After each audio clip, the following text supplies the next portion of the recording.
Alrighty, ladies and gentlemen, little late, out of date, Dynamite review. Couple of days late, folks, but this is Facebook or whatever. No views up in this bitch. Who cares if it's late there? In the first match, the Elite Squad defeated Hangman Page and the Dark Order. It was a 5-on-5 elimination match. Basically, it was a Survivor Series match. They're a rip-off match, folks. It is what it is.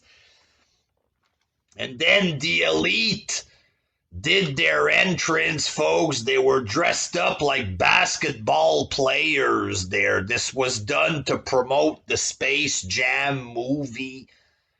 At least this time they're doing this for money. You know, usually these guys dress up for free or whatever.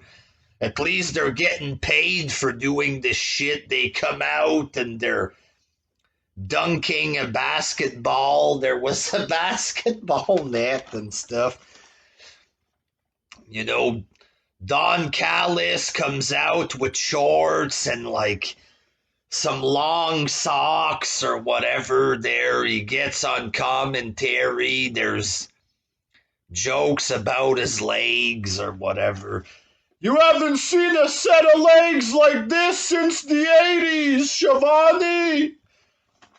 I'm not sure what this was supposed to mean, but I laughed. Why I laughed, I don't know, folks. Don Callis, probably the best guy in AEW, folks. The best performer in AEW. Don Callis, folks. It is what it is there. And basically, there was a stipulation here. If the Elite won, then Hangman Page does not get a title shot, and apparently Dark Order can't compete for the tag belts. And Hangman Page actually lost, folks. The match was okay, I guess. But all of this with Hangman Page and all, you know, this long-term storytelling, apparently, I guess the story continues. Maybe keep this story going for an extra 5-6 years until Page is actually ready for the world title. That's if he's ever ready for it, you know? Like, I understand the fans. They're the ones who pretty much fantasy booked this story.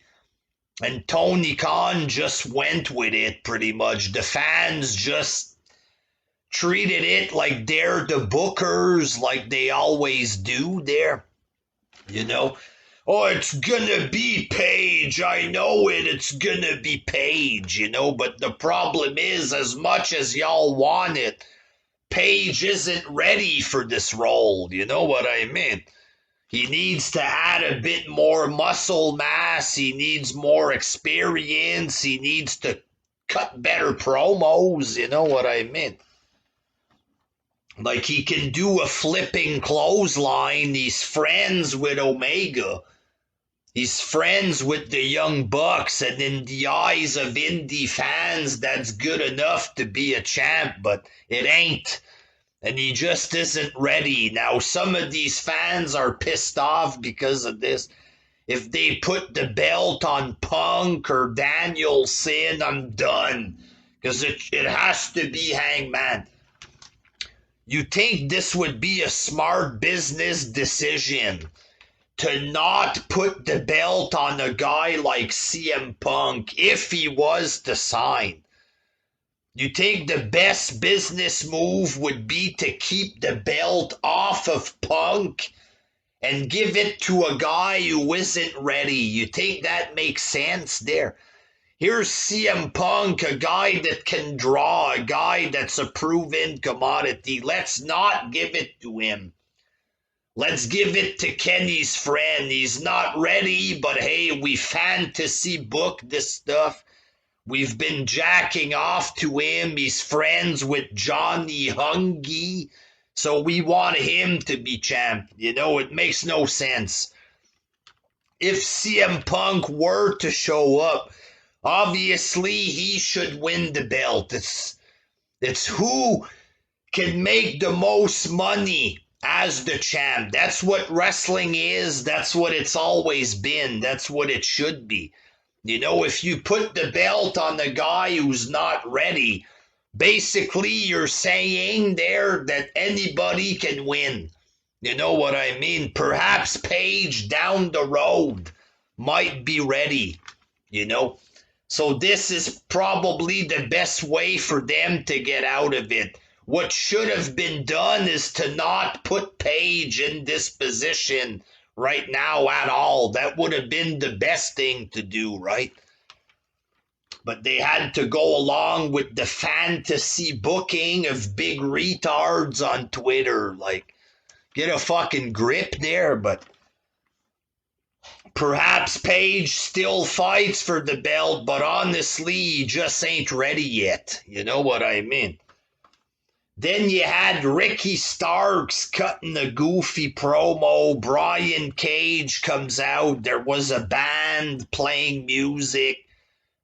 Brian Cage comes out. He attacks the band members or whatever. Just a goofy segment, pretty much there. Second match, FTR defeated Santana and Ortiz. It was an okay tag match. Did I get excited by it? Personally, no, But people who pretend to care about tag team wrestling, maybe they liked it or whatever there. But one of the FTR guys was hurt. I don't remember his AEW name right now there. But he got injured or whatever, so I don't remember his WWE name either, folks. FTR, ladies and gentlemen, they look like the Brain Busters, like Anderson and Tully Blanchard. They look like them, so let's push them there, even though they're boring.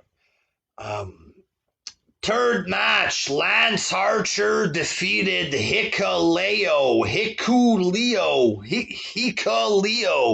Good name there. The 6'10" green son of Aku. Best part of the match was Aku interfering there. He grabbed Lance Archer in the Tunga death grip or whatever. And it was a pretty boring match, let's be honest. This tall guy, He's the son of Aku and stuff. The reason he's not in WWE is because he's too green. It is what it is there. And it was a very boring match. It's two big guys, but a very boring match. Like, I'm trying to be a bit more positive about AEW, so I can do some unbiased reviews, but goddamn, you know what I mean? When something is bad, it's bad. It is what it is. And then you had Cody and Malachi, folks. Cody starts to cut a promo backstage. Well, in this world that we live in, and then thankfully the promo was cut short by Malachi Black, folks. Tommy N there, who attacked Cody and he beat him up or whatever. So basically this is a feud between a guy who's dressed in black. His last name is Black, so he's dressed in black. And Cody Rhodes is dressed in white, so he can be the good guy or whatever, the darkness against the light. So basically, there's no reason for them to feud. There's no storyline. There isn't. The other guy comes out, he kicks Arn Anderson. Okay, why? There's no reason for it. There's no story. It's a guy with a black suit facing a guy with a white suit. That's it. It is what it is. They've been wearing the same suits for 3 weeks, folks. Didn't even shower, for God's sake. And then the Malachi Black kicked the luchador right in the face. Fuego del Sol or whatever. Who is he? Who knows? But apparently the AEW fans think he's a star and he should be signed. They're tweeting AEW with their entitled attitude. Signed Fuego! Who's Fuego? Who fucking knows? Tony Khan can't sign everybody that you pretend to like. I mean, for fuck's sake, man. You guys are gonna kill the company. You are, like. But Malachi Black just randomly kicked this jobber in the face. Here's your contract, jobber. Get the fuck out, fuck. And then you had the Jurassic Express and Christian Cage. They defeated the Hardy Family Office in the throwaway match. What you call filler or whatever. And then the fifth match, Thunder Rosa defeated Julia Hart there, little blonde cheerleader there. I liked the match. Was it good wrestling? No, but I liked it, folks. Thunder Rosa, not the prettiest, but she's got a good physique, ladies and gentlemen. Julia Hart, very pretty. Great physique, folks. I mean, what a match. And in the main event, folks, Chris Jericho defeated Nick Gage. Now, in my official final YouTube video before I closed the old account forever there, I made a video about this match, Nick Gage and Jericho. So my official final video on YouTube is going to be about Nick Gage, ladies and gentlemen. It is what it is there. So like I said briefly there about this match, you'll never see a match like this or a guy like this on WWE TV. Should AEW, should they have put this match on TV? No, folks. Okay. Was it a good wrestling match? No. You know, should Nick Gage be on TV? Does he look like a star? No and no, folks. But I enjoyed every second of this match. I did, ladies and gentlemen. You know, was it bad, like I said, to put it on TV? Yes. And based on recent wrestling news, that Pizza were pissed off about this, and they want to remove their ads from AEW Dynamite, or they're considering it. Obviously, putting this match on TV was the wrong choice. You know what I mean? But I liked it, folks. I liked it. You know, Jericho in this extreme violent match, for some reason I enjoyed it. Like I said, Nick Gage probably shouldn't be featured on television. He looks like a prisoner. He was a prisoner. Spent 7 years in prison, a bank robber, stuff like this. But he looks perfect for the role of crazy, hardcore guy. You know what I mean? He calls himself the king of the death match, and I can believe it just by his face alone. You know what I mean? And this match was fucking crazy. The pizza cutter slices Jericho's arm, slices his fucking forehead. They possibly lost a sponsor because of this. Was it worth it? Probably not. There. The light tubes, the fucking pile driver on the glass. Jericho Hurricane Rana's, the guy threw a sheet of glass or whatever. The finish was okay there. The mist, the bunch of light tubes, the elbow, 1, 2, 3, you know what I mean? Um, I enjoyed it, folks. I did. The main event, it was shocking. It was like car wreck TV kind of deal. The whole stabbing of Jericho in the forehead with the light tube. It's a shank! And then he's stabbing him in the forehead. Like, they're lucky they're still on TV after this match. You know what I mean? Like, fucking crazy. But overall, was it a great show? No. Was it a good show? No. Was it a decent show? Was it an okay show? Was it a bad show? But I still kind of enjoyed it, folks. I enjoyed parts of it. Some of it was bad there, but I enjoyed some of it, ladies and gentlemen, there. So it is what it is. Bad show, but I still kind of liked it. Why? I don't know, folks. What's going on with me there?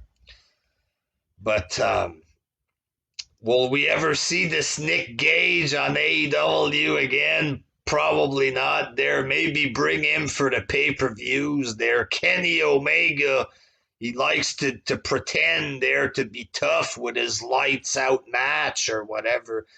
Have Kenny Omega face this guy there. See how tough he is there. Hangman is out for All Out there.